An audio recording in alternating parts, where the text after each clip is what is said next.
तांबे का दीपक। एक समय की बात है।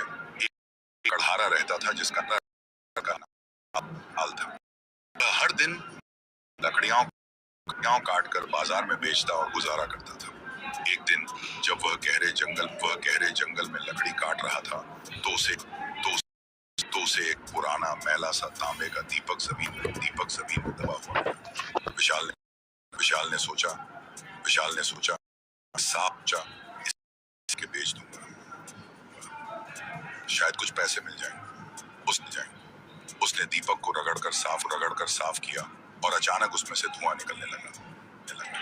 धुएं ने एक विशालकाय जिन्न का रूप ले लिया, जिसकी आंखें अंगारों की तरह जल रही थीं और शरीर पर रहस्यमय नक्काशियां बनी हुई थी। जिन्न गर्जना करते हुए बोला, मैं शक्तिशाली जिन्न राक्षस हूं। मुझे आजाद करने के लिए धन्यवाद। मैं तुम्हारी 3 इच्छाएं पूरी करूंगा। विशाल डर गया, लेकिन उसने हिम्मत जुटाई और पहली इच्छा मांगी। मैं धनवान बनना चाहता हूँ। जिन्न ने हंसते हुए अपनी उंगलियां फड़फड़ाईं और अगले ही पल विशाल के सामने सोने के सिक्कों से भरी एक बड़ी पेटी प्रकट हो गई।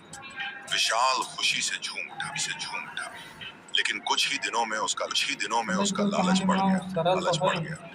उसने जिन्न को बुलाकर दूसरी इच्छा मांगी। मैं इस शहर का राजा बनना चाहता हूँ। जिन्न ने फिर से अपना जादू चलाया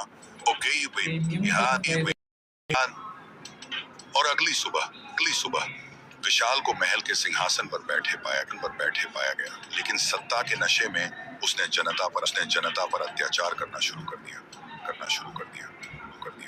तभी उसे एक साधु ने चेतावनी दी, लालच तुम्हारा विनाश करेगा। पर विशाल नहीं माना। उसने जिन्न को तीसरी इच्छा बताई, मैं अमर होना चाहता हूँ। जिन्न की आंखों में चिंगारी सी उठी। वह गर्जना करके बोला, तथास्तु। अगले ही पल विशाल का शरीर पत्थर का बन गया। जिन्न ने कहा, तुम्हारी लालच ने तुम्हें शापित कर दिया।